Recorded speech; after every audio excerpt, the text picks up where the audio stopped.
하나님이 우리와 함께 하시고 도와주십니다. 오늘 하나님 주신 말씀은 열왕기상 20장 22절의 말씀입니다.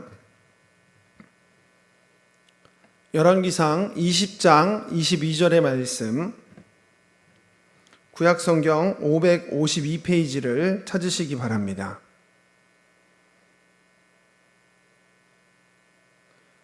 열왕기상 20장 22절의 말씀을 저와 성도님들께서 한 목소리로 합독하겠습니다. 그 선지자가 이스라엘 왕에게 나와 이르되, 왕은 가서 힘을 기르고 왕께서 행할 일을 알고 준비하소서. 해가 바뀌면 아람 왕이 왕을 치러 오리이다 하니라. 아멘. 잠시 기도하겠습니다. 하늘의 하나님 여호와, 두렵고 떨리는 이름 앞에 우리가 섭니다. 그러나 우리가 하나님 앞에서 예수의 피를 힘입어 담대하게 나아가 지성소 앞에 의로우신 하나님의 자녀로서 하나님의 사랑을 입어 하나님의 사랑을 받으며 하나님을 사랑한다 고백합니다. 그러므로 오늘 예배 가운데 모인 모든 주의 백성들의 마음을 받아 주시옵소서. 말씀이 우리의 삶을 인도하시고 능력이 되시며 살아있어서 운동력 있는 활력의 말씀으로써 우리의 길의 방향이 되어 주시옵소서. 하나님을 예배하며 찬양하는 시간 온전하게 함께 하시고 사단의 계계가 틈타지 않도록 우리를 보호하여 주시옵소서. 예수님의 이름으로 감사하며 간절히 기도합니다. 아멘. 우리 좌우에 인사하겠습니다. 하나님의 영광을 위해 삽시다. 또 인사하겠습니다. 하나님의 영광을 기뻐합시다. 우리는 지난주에 아합과 베나닷, 지난주는 우리의 청년 수련회였으니까 그 전주죠. 아합과 베나닷이라고 하는 세상적 가치관을 가진 이들을 통하여서 우리의 삶의 반면 교사를 삼고 있는 중입니다. 우리는 지난 설교를 통하여서 끝까지 하나님의 방법으로 살지 않았음에도 불구하고 아합을 구원하시는 하나님의 은혜에 대해서 보았습니다. 그것은 사람의 어떠함이 아니라 하나님의 약속에 대한 신실하심과 인생을 향한 인자와 긍휼의 풍성하심으로 인한 구원의 손길이셨습니다. 하나님은 진실로 신실하시며 인자와 긍휼이 풍성하십니다. 예레미야 애가 3장 22절로 23절의 말씀을 읽어드리겠습니다. 여호와의 인자와 긍휼이 무궁하심으로 우리가 진멸되지 아니함이니이다.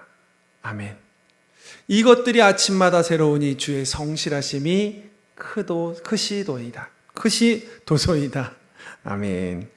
또 출애굽기 34장 6절 말씀도 같이 한번 읽어보겠습니다.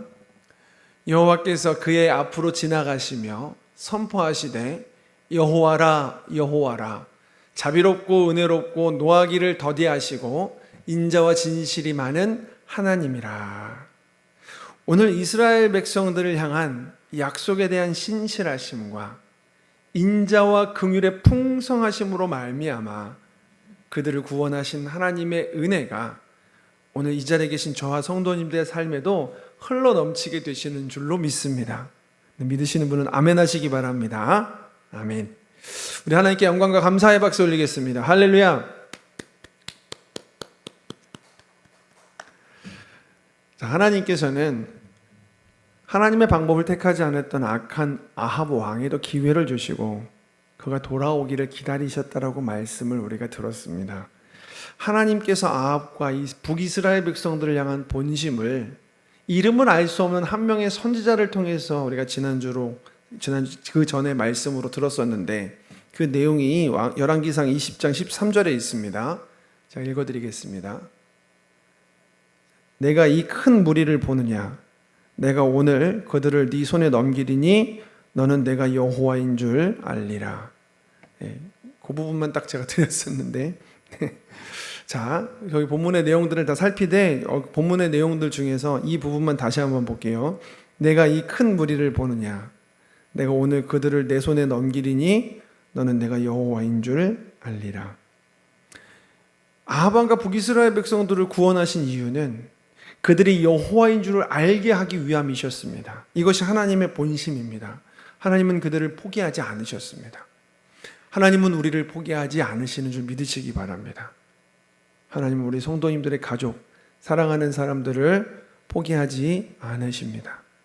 그러므로 오늘 우리의 삶 가운데에서도 그들을 포기하지 않고 끝까지 하나님께 내어 맡기며 기도하시기를 주님의 이름으로 축원합니다. 오늘 본문은 이런 측면에서 하나님께서 아합 왕에게 전하신 아주 중요한 메시지입니다. 이 메시지는 1차 아람 전투와의 위대한 승리 이후 2차 아람 전투가 시작되기 전 이름 없는 그 선지자가 다시 한번 아합 왕 앞에 나와서 전달했던 메시지입니다. 자, 오늘 본문의 말씀인데요. 열왕기상 20장 22절. 그 선지자가 이스라엘 왕에게 나와 이르되 왕은 가서 힘을 기르고 왕께서 행할 일을 알고 준비하소서. 해가 바뀌면 아람 왕이 왕을 치러 오리이다 하니라. 여러분, 이 선지자가 왕에게 지금 전하고 있는 말이 무엇인지 혹시 아시겠습니까? 이걸 줄이면 이런 뜻입니다. 왕으로서의 소명을 다하소서. 뭐라고요? 왕으로서의 소명을 다하소서. 여러분, 사울 왕이 왕으로서의 자격을 박탈된 결정적인 이유가 뭡니까? 아말렉과의 전투 가운데에서 하나님께서 그들을 진멸하라고 명하셨음에도 불구하고 자기의 생각대로 진멸하지 않았기 때문입니다. 자기 소견에 오른 대로 자기가 하고 싶은 대로 했기 때문입니다. 그런데 거기에서 그가 왕으로서의 자격이 박탈되었다는 것을 증명하는 행동을 또 하는데 그것이 뭡니까? 왕의 소명인 하나님의 백성을 보호하기를 포기한 겁니다. 블레셋이 그일라에 쳐들어왔을 때 그는 왕으로서 그일라를 구원하기 위해 출동해야 했지만 결국 다윗을 죽이기 위해서만 출병했을 뿐 그의 백성들을 보호하는 사명을 저버렸습니다. 여러분, 이 모습이 하나님의 사람인지 아닌지를 보여주고 있는 것입니다.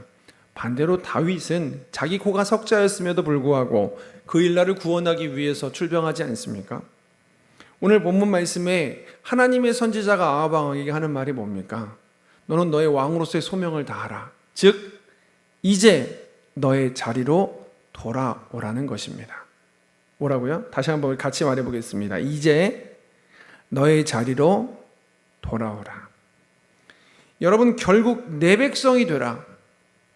다시 네가 내 왕으로서의 사역을 감당하라. 내가 하나님의 사람임을 증명하라. 아합 왕과 북이스라엘에게 하나님은 한 번 더 포기하지 않고 기회를 주고 계시는 겁니다. 그리고 이 아합 왕에게 전달된 말씀은 오늘 이 세상에서 하나님의 사람으로 살고 있는 우리에게 영적 교훈을 주기도 합니다. 뭐라 그랬죠? 이제 너의 자리로 돌아오라. 오늘 본문의 말씀을 통해서 이제 너의 자리로 돌아오라, 이와 같은 제목으로 말씀해 드리겠습니다. 자, 이 열왕기상 20장 22절의 말씀을 직역하면 4개의 동사가 연달아서 나오는 것을 보게 됩니다. 그것은 가라, 힘을 길러라, 깨달아라, 살펴라 혹은 준비하라 입니다. 자, 가라, 힘을 길러라, 깨달아라, 살펴라 혹은 준비하라 입니다. 순서대로 한번 생각해 보겠습니다. 첫 번째, 아합 왕에게 가라라고 말씀하셨습니다. 이것은 전쟁터에 있는 아합 왕이 다시 사마리아 성으로 돌아가라는 말씀이십니다. 이 말은 곧 전쟁이 다시 벌어질 거니까 네 삶의 영역에서 이전처럼 게으르게 방만하게 살지 말고 이제 전쟁을 준비하기 위해서 출발하라는 것입니다. 게으르지 말고 시작해라, 이런 뜻입니다. 가라.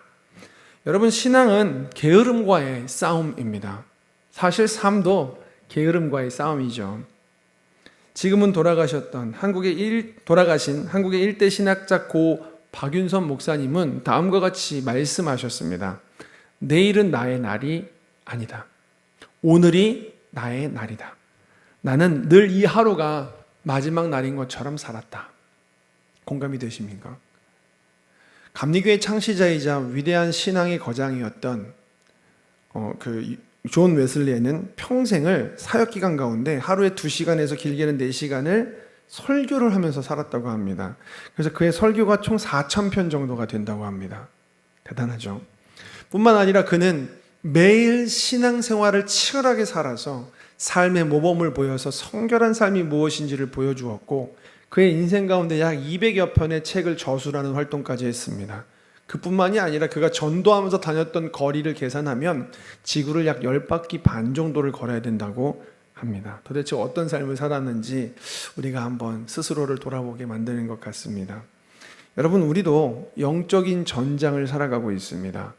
방금 전까지 전투했었던 아합에게 이 전투는 굉장히 의미심장했을 것입니다. 하나님을 떠나 살고 있었던 그를 하나님이 도와주셔서 기적같이 승리하게 해주셨다라는 그 날은 그의 삶에 매우 유의미한 은혜였을 것입니다. 그런데 이 유의미한 은혜로 끝나서는 안 된다라는 것입니다. 그 다음 단계인 첫 걸음, 가라, 출발을 해야만 합니다. 여러분, 아합 왕이 왜 악해졌을까요? 여러 이유가 있겠지만 그 중에서 중요한 이유 한 가지가 바로 게으름의 문제를 해결하지 못해서였을 것입니다. 게으름의 정의는 우리가 해야 되는 중요한 일은 뒤로 두고 내가 하고 싶은 일을 먼저 하는 것이 게으름입니다. 그러므로 아합 왕이 자기가 해야 할 일을 먼저 했어야만 했습니다. 왕으로서의 사명을 감당하기 위해서 전쟁이 나면 먼저 발벗고 싸울 수 있어야만 했습니다. 자기 아내 이세벨이 바알 신앙을 북이스라엘로 가져왔을 때 먼저 들어가서 그러면 안 된다라고 말릴 수가 있어야만 했습니다. 뿐만 아니라 그의 삶에 자신의 행복과 지위와 재산에만 관심이 있었던 그지만 그것을 뒤로 하고 여호와의 신앙을 먼저 할 수 있어야만 했습니다. 하지만 아합은 모든 것이 귀찮았습니다. 그래서 자기가 만족하기만 한다면, 자기의 말과 노새라고 하는 자기의 지위와 재산을 불려주는 것만 살아있기만 한다면 백성들은 어떻게 되든 상관이 없었습니다. 이것을 돌려 이야기하여 게으른 사람이라고 말할 수 있는 것입니다. 그러므로 아합 왕이 여기까지 오게 된 겁니다. 진실로 게으름은 우리의 신앙의 무시무시한 대적입니다. 아무리 우리가 설교를 듣고 눈물을 흘리고 은혜를 받는다고 하더라도 우리의 삶이 실제로 변화하기 위해서 움직이기 시작하지 않는다면 아무 변화도 시작되지 않습니다. 그러므로 각오해야 합니다. 사마리아 성으로 전쟁을 준비하기 위해서 출발해야만 합니다. 가라라고 말씀하시는 음성에 오늘 시작해야 합니다. 여러분, 오늘 시작해야 된다는 이 말을 듣고 사단은 우리의 귀에다가 자꾸만 반대 이야기를 할 겁니다. 괜찮아, 피곤하잖아, 내일부터 하면 돼, 충분히 가능해, 지금 받은 은혜 내일도 동일하게 보존돼 있을 거니까 일단 집에 가서 옷 벗고 씻고 편안한 자세로 보고 싶은 거 보고 하고 싶은 거 해. 그래도 괜찮다고 말합니다. 만약 우리가 넘어가면 사단은 뒤에서 미소 짓고 있는 겁니다. 일상성이라고 하는 그들의 무기가 얼마나 강력한지 모릅니다. 길을 가다가 예배 가운데 큰 은혜를 받고 나와서 운전하고 돌아가는 길 속에서 치열하게 돌아가고 있는 세상을 바라보면, 아, 저렇게 치열하게 세상이 움직이고 있는데 교회에서 그냥 은혜 받고 있던 것은 내가 너무 현실감이 없는 것은 아닐까 하는 생각을 갖게 만듭니다. 아니면 내가 보고 있는 책, 느끼고 있는 감정, 사람들과의 대화, 그 가운데 있는 많은 것들을 예배에서 받은 은혜를 잊어버리게 만드는 도구와 수단으로 쓰기 시작합니다. 그러므로 우리는 오늘 받은 은혜를 내 삶에 적용하기 위해서 사마리아 성으로 출발해 가라라고 말씀하시는 하나님의 음성을 듣는 아합처럼 오늘 우리의 삶에도 적용하기 위해서 시작해야 합니다. 자, 따라해 보겠습니다. 가라. 우리는 가기 시작해야 합니다. 두 번째입니다. 힘을 길러라 라고 말씀하셨습니다. 여러분, 생각해 보면 하나님께서 지금 아합을 도와주실 때 기적적인 방법으로 도와주셨습니다. 그 많은 대적을 몇 명 되지 않는 7,232명의 사람들을 데리고 이길 수가 있는 것입니까? 이거는 불가능한 일입니다. 하나님은 지금 아합을 도와주셨습니다. 이 일이 우리에게도 있기를 소망합니다. 하나님이 함께 하시고 도와주시면 불가능은 가능케 될 겁니다. 자, 그런데 중요한 사실이 있습니다. 지금 도와주셨고 다음에도 도와주시겠다라고 약속을 하셨음에도 불구하고 해야 할 일이 있다는 겁니다. 그것이 뭡니까? 힘을 기르라고 말씀하십니다. 기적을 체험한 사람이 해야 할 일이 스스로 두 다리로 설 수 있도록 실력과 신앙의 근육을 키워야 된다라고 말씀하시는 겁니다. 가끔 교회에서 예배 가운데, 말씀을 읽는 가운데, 기도회 가운데, 부흥회 가운데 은혜 받는데 현실에서는 충실히 살지 못하시는 분들이 계십니다. 그러니까 교회 안에서는 뭐 회장이고 직책을 맡고 있고 사람들과 교제하는 게 참 행복한데 세상에 나아가서는 좀 인정받지도 못하고 또 교회 다닌다고 무시도 당하니까 세속적 활동들은 이것은 이분법적으로 분류해서 도외시하고 교회 활동만 열심히 하는 분들이 간혹 있으십니다. 여러분, 근데 하나님의 사람들이 은혜 받은 후부터 해야 할 것이 무엇입니까? 하나님은 우리를 세상과 이분화하신 것이 아니라 세상 속에 들어가서 구별된 삶을 살도록 만드셨습니다. 세상이 감당치 못할 믿음을 가지고 실력과 신앙을 겸비하여서 사람들이 예수 그리스도의 향기를 발견하고 우리의 뒷모습을 보고 따라올 수 있도록 빛과 소금의 삶을 살라고 명령하셨습니다. 그러므로 우리는 교회 안에서든 가정에서든 사회에 나가서 내가 직장에 가서든 각자의 자리에서 힘을 길러야 합니다. 우리 스스로가 신앙적으로도 실력적으로도 높은 곳에 올라가서, 이것은 뭐 교만하라는 의미가 아니라요, 실력을 가지고 사람들에게 인정받아 하나님께 영광을 돌릴 수 있도록 모든 순간에 힘을 기를 수 있어야만 하는 것입니다. 여러분, 아람과의 전투가 아합이 그때 들어가서 힘을 기른다고 해서 이길 수 있는 전투가 아니라는 사실은 아람도 알고 우리도 알고 있습니다. 하나님이 도와주시겠지. 그러니까 굳이 내가 들어가서 못하러 힘을 길러라고 생각하면 하나님이 안 도와주시는 거죠. 지금 이 순간에 중요한 것은 하나님께서 아합이 스스로의 힘으로 일어나길 원하시는 겁니다. 여러분, 한 아이가 있었습니다. 부모가 그 아이가 아빠 안아하고 손을 이렇게 들어서 안아준 겁니다. 평상시로는 갈 수 없는 높은 산을 그렇게 안아서 올라갔습니다. 그 아이가 갈 수 없는 것을 아빠의 품을 만끽하면서 가니까 기분이 너무 좋은 거예요. 그런데 이 아이가 앞으로 해야 할 일이 있습니다. 그것이 무엇입니까? 두 다리로 서는 연습을 하는 겁니다. 이제는 높은 산도 올라갈 수 있도록 점점 성장해 가면서 넘어지고 쓰러지고 자빠지고 엉덩방아를 치더라도 다리에 힘을 기르는 것이 아이의 소명입니다. 그 아이는 그렇게 그 일을 해나가야만 합니다. 언제요? 나중에 그 아빠와 함께 손을 잡고 그 길을 갈 수 있는 날까지 말입니다. 오늘 우리의 삶에 하나님은 힘을 기르라고 말씀하십니다. 하나님이 도와주시고 함께 하실 건데 못하러 내가 그래야 되나고 생각하는 순간 우리는 하나님과 손을 잡고 그 길을 걸어갈 수가 없게 되는 것입니다. 하나님은 우리에게 말씀하십니다. 너희가 가라, 출발해라. 그랬다면 이제부터 힘을 길러라. 너희의 삶의 세상의 모든 영역에서 실력을 키우고 너희 신앙의 영역에서 훈련을 해라. 말씀을 보고 말씀을 묵상하고 사색하고 기도의 훈련들을 해서 실력과 신앙을 겸비해라 라고 말씀하시는 겁니다. 이것을 통해서 하나님께서 우리들에게 최종적으로 요구하시는 것이 함께 걷기입니다. 아버지의 손을 잡고 아버지와 함께 걷는 것 말입니다. 홀로 일어설 수 있는 신앙의 근육이 생긴다고 해서 하나님을 독립한다고 또 생각해서는 안 됩니다. 결국 최종적 국면은 아버지의 손을 잡고 그 길을 당당하게, 어떻게 보면 그 길이 참 어려운 길이었는데 이후에는 하나님과 함께하는 여행의 길이 될 수 있도록 걷게 만들어주시는 것, 그것이 우리가 할 일입니다. 만약에 내일이 시험인데 우리가 준비 하나도 안 하고 기도만 열심히 해놓고 시험을 보면 그건 바보일 겁니다.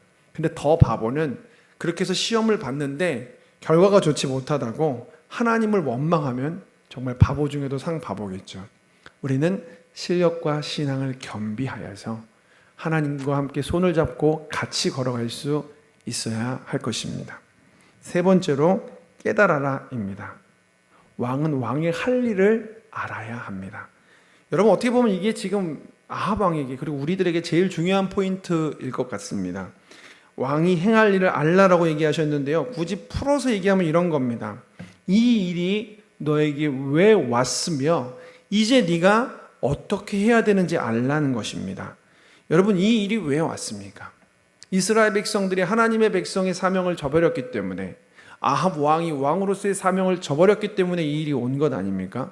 그러므로 이 일이 왜 왔는지를 깨닫고, 그럼에도 불구하고 하나님이 우리를 구원해 주셨다는 사실을 깨달으며 이제 우리가 어떻게 행해야 될지를 깨닫는 삶이 필요합니다. 하나님께서는 엘리야를 통해서 가뭄을 주셨습니다. 그것은 그들을 멸망시키게 하려고 하심이 아니라 물이 없어 가람이 아닌 여호와의 말씀이 없어짐을 깨닫게 하시기 위함이셨습니다. 하나님께서는 아람을 통해서 아합 왕과 북이스라엘에게 전쟁을 주셨습니다. 이것은 그들을 멸망하게 하심이 아니라 이것을 통해서 결국 그들이 해야 할 일이 무엇인지를 깨닫게 하시고 아합 왕의 사명이, 소명이 무엇인지를 알게 하시기 위함이셨습니다. 여러분, 우리의 인생에도 전쟁 같은 날이 반드시 찾아옵니다. 그때 우리가 깨달아야 합니다. 이 일이 내게 왜 왔을까? 그럼에도 불구하고 하나님이 나를 구원하실 텐데 그럼 나는 어떻게 살아야 할까? 라고 말입니다. 물론 모든 고난이 우리의 잘못 때문에 오는 것은 결코 아닙니다. 오히려 잘못 없이 오는 고난들도, 고통의 문제도 세상에는 훨씬 더 많은 것은 사실입니다. 모든 고난들이 죄의 결과라고 말하는 것은 오히려 비성경적입니다. 그럼에도 불구하고 우리가 정말 유익한 신앙인의 삶이 무엇이냐면 모든 순간에 하나님께 여쭙는 겁니다. 하나님, 내게 이 일이 왜 일어났습니까? 정말 내 잘못이 아니라 순전하게 나를 아름다우신 하나님의 그 성품의 수준까지 이르게 만드시려는 하나님의 계획일 수도 있습니다. 마스터피스를 더 아름답게 만드시는 장인의 목과 정일 수도 있습니다. 아니면 아합 왕과 이스라엘 백성들처럼 잘못된 길을 가고 있기 때문에 회초리를 들어서 그들이 가지 못하게 돌이키시는 하나님의 손길일 수도 있는 것입니다. 결정적인 차이는 엘리야는 하나님께 그것을 묻는 사람이고 아합 왕은 하나님께 그것을 묻지 않고 있는 사람이라는 겁니다. 그러므로 왕은 하나님께서 이 일을 왕에게 왜 주셨는지, 앞으로 왕이 어디로 가야 되는지를 깨달으라고 말씀하십니다. 로마서 12장 2절 말씀에 너희는 이 세대를 본받지 말고 오직 마음을 새롭게 함으로 변화를 받아 하나님의 선하시고 기뻐하시고 온전하신 뜻이 무엇인지 분별하도록 하라 라고 말하고 있습니다. 사실 이 북이스라엘과 아람과의 전쟁, 이 모든 일들을 통해서 아합 왕이 행해야 될 이 일들은 바로 1차 아람과의 전투에서 하나님께서 이 선지자, 이름을 알 수 없는 선지자를 통해서 전달해 주셨었습니다. 내가 이 큰 무리를 보느냐, 열왕기상 20장 13절에 내가 이 큰 무리를 보느냐, 내가 오늘 그들을 네 손에 넘기리니 너는 내가 여호와인 줄 알리라. 아멘. 하나님은 알기를 원하시는 겁니다. 기다리시는 겁니다. 왕의 소명을 감당하고 다시 하나님을 예배함으로 이 백성이 하나님만 찬양하게 할 수 있도록 너는 너의 왕의 사명을 감당해라고 말씀하시는 겁니다. 그러므로 고난을 당하고 있는 북이스라엘 백성들이 취해야 될 행동은 뻔합니다. 같은 북이스라엘 백성들이었던 호세아 당시의 백성들의 고백이 정답입니다. 호세아서 6장 3절. 그러므로 우리가 여호와를 알자. 힘써 여호와를 알자. 그의 나타나심은 새벽 빛같이 어김없나니 비와 같이, 땅을 적시는 늦은 비와 같이 우리에게 임하시리라 하니라. 아멘. 하나님은 돌아오라고 말씀하십니다. 돌아오라 내 아들아. 그 본심을 깨닫기까지 하나님께서는 우리에게 말씀하십니다. 자, 그리고 마지막 네 번째, 준비하라 혹은 살펴라입니다. 자, 여기 본문에서는 준비하라고 기록되어져 있는데 원어의 의미는 살피다라는 의미를 가지고 있습니다. 마치 전쟁터에서 보초병이 좌우 사방을 살피듯이 살피면서 준비를 하라는 겁니다. 그럼 뭘 준비하는 겁니까? 전투를 준비하는 것입니다. 여러분, 우리는 오늘 매일매일이 치열한 영적 전투입니다. 인정하고 있든 인정하지 않고 있든, 그것을 준비하고 살든 준비하지 않고 살든, 준비하지 않았는데도 불구하고 아무 일 없이 잠에 들든, 아니면 그 하루를 돌아보면서 오늘 내가 하나님 앞에 서지 못하고 이 영적 전투를 실패했기 때문에 가슴을 치면서 회개하고 잠을 자든, 무신경하게 그냥 오늘 있었던 일들을 만족하며 자든, 매일 매순간 전투가 벌어지고 있습니다. 이것을 깨닫는 사람이 영적으로 민감한 사람입니다. 하나님께서는 가라고 말씀하셨습니다. 힘을 기르라고 하셨습니다. 그리고 깨달으라고 말씀하셨습니다. 깨달았다면 준비를 해야 합니다. 이제 일어나는 수많은 일들을 영적 전투 가운데서 해석하면 짜증날 만한 일도 사실 사단이 나를 건드는 거가 될 수 있습니다. 어떤 사람이 평상시에 안 하던 말 한마디가 내게 큰 상처가 되었든지, 아니면 늘상 내게 상처를 주던 사람이 오늘따라 더 힘들게 나를 아프게 했다든지, 갑자기 끼어드는 차량이 내 마음을 복잡하게 만들고 짜증이 확 치솟게 만들었다든지, 아니면 평상시에 듣고 있던 설교를 하는 목사님에 대해서도 마음에 불편함이 생기든지, 아니면 내 옆에서 사랑하는 가족들, 아내들, 자녀들, 누군가를 통해서 사단은 계속해서 우리를 건드립니다. 이 영적인 싸움이 있는 영적인 세계가 있다는 것을 자꾸만 잊고 사는 사람들에게 오늘 준비하고 살피라라고 하나님은 말씀하십니다. 오늘 말씀의 결론을 맺겠습니다. 아합에게 전달된 말씀, 그 말씀은 바로 다름 아닌 우리를 향한 말씀입니다. 이제 나의 앞, 바로 너의 자리로 이제 돌아오라. 하나님 앞 코람데오의 삶을 살라고 하십니다. 자, 4가지 동사를 기억하면서 말씀을 맺겠습니다. 첫 번째, 가라. 게으르지 말고 이제 시작해라. 두 번째, 힘을 길러라. 실력과 신앙을 겸비하여서 하나님과 함께 걸을 수 있도록 힘을 길러라. 세 번째, 이제 깨달아라. 하나님께서 이 일을 너에게 왜 주셨고 그럼에도 너를 구원하시는 분이시며 이제 네가 행할 일이 무엇인지를 깨달아라. 마지막 4번째, 살피고 준비하라. 우리의 삶이 치열한 영적 전투이므로 속지 말고 하나님께 구하며 영적 싸움을 준비하실 때 오늘 도라와 코람데오의 삶을 살고 있는 우리 성도님들의 삶들이 혹 우리 주변에 아직 아합처럼 살고 있는 우리의 가족들이 있더라도 그렇게 매일 조금씩 달라지면 아합에서 엘리야의 삶으로 의로운 사람의 기도를 드리는, 응답받는 기도를 드리는 삶으로 하나님 그분이 나의 삶의 기쁨이라고 고백할 수 있는 삶으로 변화될 줄로 믿습니다. 잠시 기도하겠습니다.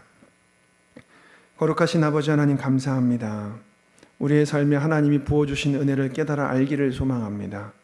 하나님, 패역했던 아합에게도 끝까지 기회를 주시는 하나님의 사랑과 인자와 자비와 긍휼을 볼 때 우리 마음속에 큰 위로가 생깁니다. 우리 사랑하는 가족들에게도 여전히 포기하지 않으시고 구원의 손을 내밀어 주시는 그 손을 붙잡아서 이제 가라, 힘을 길러라. 그리고 하나님 앞에서 할 일이 무엇인지 깨닫고 준비하라.